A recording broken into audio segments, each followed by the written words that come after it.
මේ වීඩියෝ එක බලන්නේ කවුරු හරි මාස 3කින් ෆිසික්ස් වලින් A level ලියන්න ඉන්න ළමයෙක් නම් මේ වෙනකොට මුකුත් පාඩම් කෙරිලා නැතුව හරි කිසිම අයිඩියා එකක් නැත්තම් මොකද්ද කරන්නේ රිසල්ට් එකට යන්නේ කොහොමද කියලා ඒකට කරන්න පුළුවන් ලේසිම ප්ලෑන් එක අරගෙන තමයි මේ වීඩියෝ එක ගේන්නේ. එතකොට මේක ගේන්නේ මේ වෙනකොටත් වැඩ කරන හොඳ රිසල්ට් වලට ඒක යන්න පුළුවන් ලකුණු තියෙන ළමයිට නෙමෙයි. මේ වෙනකොටත් කිසිම අයිඩියා එකක් නැතුව පේපර් එකක් කරත් ගණන් හැදෙන්නේ නැහැ. නැත්තම් සිලබස් එක කවර් වෙලා නැහැ. නැත්තම් කොහෙන් පටන් ගන්නද කියලා හිතා ගන්න බෑ. ලේසියටම රිසල්ට් එකකට යන්න පුළුවන් ෆිසික්ස් වල තියෙන පොඩි ට්‍රික් එකක්. ඒ කියන්නේ සිලබස් එකෙන් පාඩම් 5ක් විතරක් දැනගෙන අපි කොහොමද වැඩියෙන්ම ලකුණු ගන්න කියලා ඕගොල්ලන්ට මේ වීඩියෝ එකෙන් ඉගෙන ගන්න පුළුවන්. මේක ගේන්න මට තියෙන සුදුසුකම වෙන්නේ මම අවුරුදු 5ක් තිස්සේ ඉන්ඩිවිජුවල් ක්ලාසස් කරනවා ළමයිට. එතකොට ඒ ළමයිට තියෙන ප්‍රශ්න සහ ඒ ළමයිව අඩු කාලයකින්, ඒ කියන්නේ හුඟක් වෙලාවට ඉන්ඩිවිජුවල් ක්ලාස් එකක් හම්බෙන්නේ මාස 4ක් මාස 5ක් වගේ තියලා. ඒ කියන්නේ මුලින් ඉඳන් A level X ට අපිට උගන්වන්න හම්බෙන්නේ ටිකක් අඩුවෙන් ළමයි. අර වගේ ළමයි තමයි ගොඩක් මට හම්බෙලා තියෙන්නේ. එතකොට ඒගොල්ලන්ට උගන්වලා හම්බෙච්ච එක්ස්පීරියන්ස් එකෙන් තමයි මම මේක අරන් එන්නේ. එතකොට මීට වඩා වෙනස් ක්‍රම තියෙන්න පුළුවන්. වෙනස් විදියට ඉගෙන ගන්න ළමයි ඉන්න පුළුවන්. ඒක ස්වභාවිකයි. එතකොට ඔයා මේ වෙනකොට ෆිසික්ස් වල හිර වෙලා නම් ඉන්නේ සබ්ජෙක්ට් එක ගොඩ දාගන්න මේ මාස 3 මොනවද කරන්න ඕනේ කියලා අයිඩියා එකක් ගන්න මේ වීඩියෝ එක ප්‍රයෝජනවත් වෙයි කියලා මම හිතනවා. මම යසිත විතානගේ ජවහර්ලාල් විශ්වවිද්‍යාලයේ විද්‍යා විද්‍ය උපාධියක් තියෙනවා සහ මේ වෙනකොට මොරටුව විශ්වවිද්‍යාලයේ දත්ත විද්‍යාව සහ කෘත්‍රිම බුද්ධිය පිළිබඳ පශ්චාත් උපාධියක් හදාරමින් තමයි ඉන්නේ. හරි අපි බලමු කතාව. මේක පටන් ගන්න මෙහෙමයි. අපිට සිද්ධ වෙනවා පේපර් එක ගැන අයිඩියා එකක් ගන්න. පේපරේ තියෙනවා MCQ ස්ට්‍රක්චර්ඩ් එසේ එක සහ එසේ එක. ඒ කියන්නේ MCQ එකයි රචනා ප්‍රශ්න පත්‍රයේ සහ ව්‍යුහගත රචනා ප්‍රශ්න පත්‍රයේ. එතකොට රචනා ප්‍රශ්න පත්‍රයේ ඔයගලන්ට ගණන් 4ක් හදන්න සිද්ධ වෙනවා සහ ව්‍යුහගත රචනා ප්‍රශ්න 4ම අපිට හදන්න සිද්ධ වෙනවා. MCQ ගැන මම දෙවෙනියට එන්න. අපි බලමු මුලින්ම සෙකන්ඩ් පේපර් එක ගැන. ඒ කියන්නේ රචනා ප්‍රශ්න පත්‍රයේ සහ ව්‍යුහගත රචනා ප්‍රශ්න පත්‍රය ගැන. එතකොට රචනා ප්‍රශ්න පත්‍රයේ එසේ එකේදී අපිට සිද්ධ වෙනවා ගණන් 4ක් තෝරගෙන හදන්න ගණන් 8කින්. ඒ කියන්නේ භාගයට භාගේ. එතකොට ඒ ගණන් 4 තෝරගන්නකොට අපිට සිද්ධ වෙනවා ඒ ගණන් 4 හදන්න පුළුවන් පාඩම් වලින් තෝරගන්න. ඒක පටන් ගන්නකොට කිව්වා පාඩම් 5කින් විතරක් ලේසියටම ලකුණු B එකකට A එකකට දාගන්න පුළුවන්. ඒ කියන්නේ ලකුණු 80%කට වැඩියෙන් දාගන්න පුළුවන් පාඩම් 5ක් තියෙනවා කියලා. අපි බලමු මේ පාඩම් 5 මොනවද කියලා. පළවෙනි එක තමයි යාන්ත්‍ර විද්‍යාව. යාන්ත්‍ර විද්‍යාව පාඩම ගොඩ දාගන්න ළමයට පුළුවන් වෙනවා යාන්ත්‍ර විද්‍යාව ගාන රචනා ගාන පික් කරගන්න ඒගොල්ලන්ගේ සෙකන්ඩ් පේපරේ රචනා ගානක් විදියට සහ එයාට යාන්ත්‍ර විද්‍යාව සහ මිනුම් උපකරණ වල පැට්‍රිකල් 9 අන්ලොක් වෙනවා එයාගේ ව්‍යුහගත රචනා ප්‍රශ්නෙට. එතකොට එයින් ප්‍රශ්නයක් ආවොත් එයාට හදාගන්න පුළුවන් වෙනවා.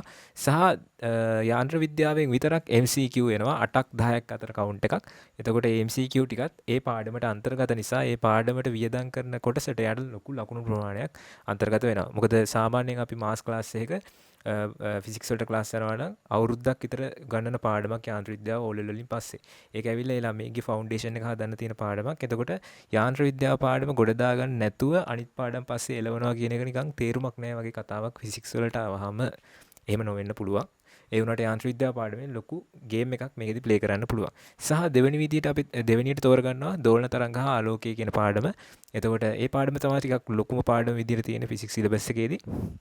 හැබැයි ඒ පාඩමෙන් ඔයගලන්ට ගොඩක් දේවල් කවර් වෙනවා. එකක් රචනා ගාන, අනිත් එක ඒ පාඩමේ විතරක් පැට්‍රිකල් 12ක් අඩංගු වෙනවා. දෝලන වලට 6යි, ආලෝකයට 6යි වශයෙන්. එතකොට මේ පැට්‍රිකල් 12න් එකක් අනිවාර්යෙන් ව්‍යුහගත රචනා ප්‍රශ්නෙට එන්න ඉඩකඩ තියෙනවා. එතකොට ඒ ව්‍යුහගත රචනා ප්‍රශ්නෙට අදාළ තීරිත් එක්ක දෝලන තරංග පාඩම ඔයගොල්ලෝ ගොඩ දාගත්තොත් එතනින් එන MCQ ටිකත්, ඒ කියන්නේ 8ක් 12ක් අතර කවුන්ට් එකකින් කොටසක් ඒකත් ගොඩ දාගන්න පුළුවන්. එතකොට මේ පාඩමටත් ලොකු වැලියු එකක් මේකට ඇතුළත් වෙලා තියෙනවා. ඒක නිසා අනිවාර්යෙන් දෝලන තරංග පාඩමත් අපිට මෙන්න මේ කතාවට ඕන වෙනවා. එතකොට මම තුන්වෙනි පාඩම විදිහට තෝරගන්නවා තාපය කියන පාඩම. right. එතකොට තාපයේ පාඩම තෝරගත්තාම ඔයගලන්ට තාපයේ රචනා ගාන හදන්න පුළුවන් වෙන්න ඕනේ. තාපයේ පාඩමට මහන්සි වෙලා වැඩ කරනකොට ඒකේ එසේ ගණන් හදලා පැට්‍රිස් කරනකොට අපිට තාපයේ රචනා ගාන අපේ රචනා පේපරේ කොටසක් විදිහට තෝරගන්න පුළුවන්. එතකොට අපිට දැනටම ගණන් 3ක් අපි තෝරගෙන අවසන්.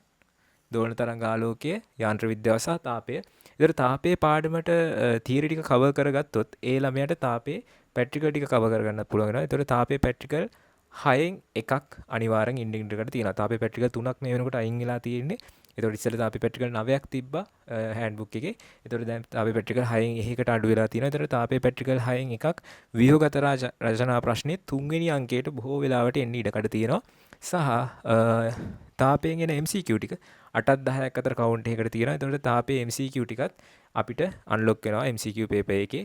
පස්සේ මම තෝරගන්නේ පදාර්ථයේ යාන්ත්‍රික ගුණ කියන පාඩම.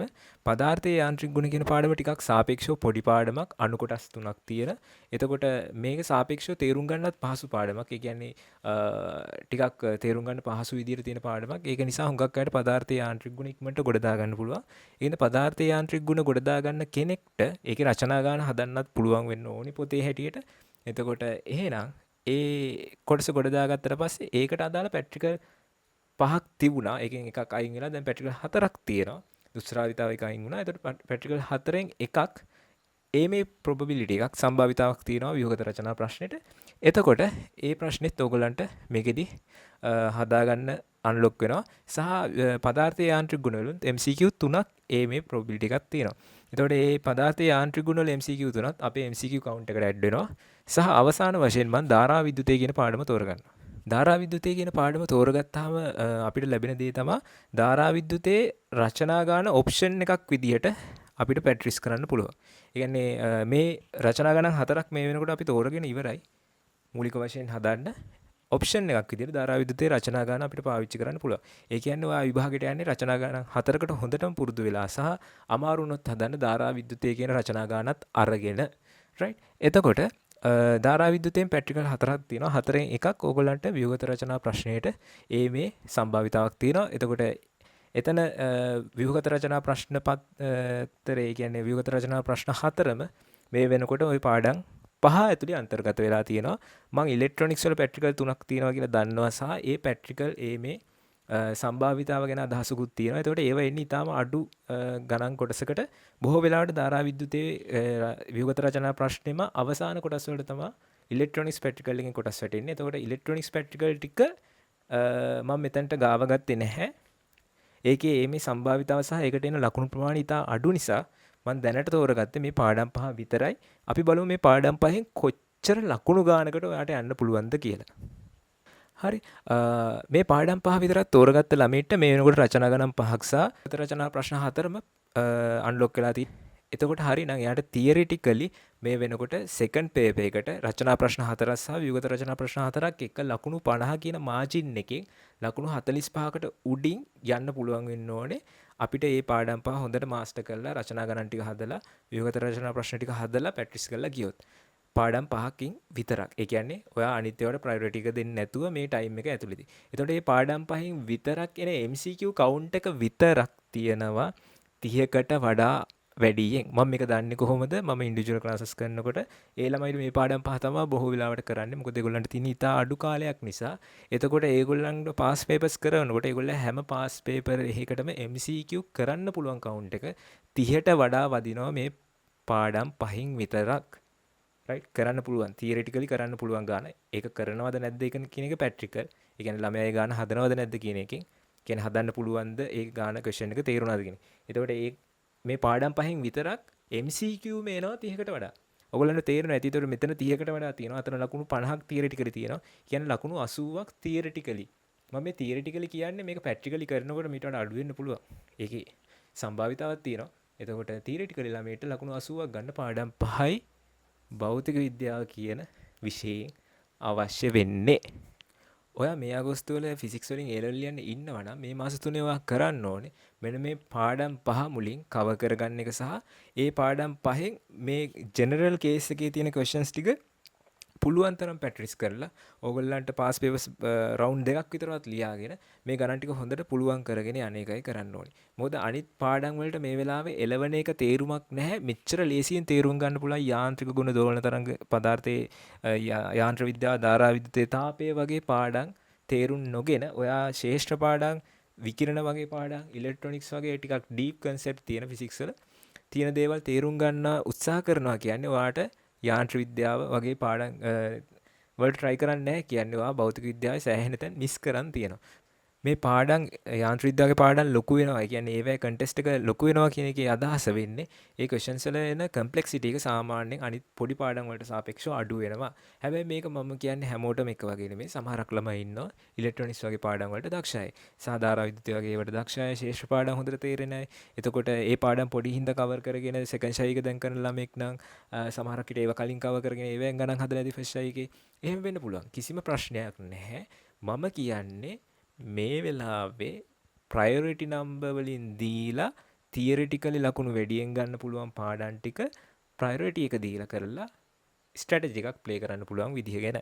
එතකොට මේක මං හිතන්නේ සාමාන්‍ය මොලයක් තියෙන කෙනෙක්ට තේරෙනවා ඇති. එතකොට ඔයා තීරණය කරන්න ඔයා කොහොමද මේක ගොඩ දාගන්නේ කියලා. මේ තමයි පාඩම් 5.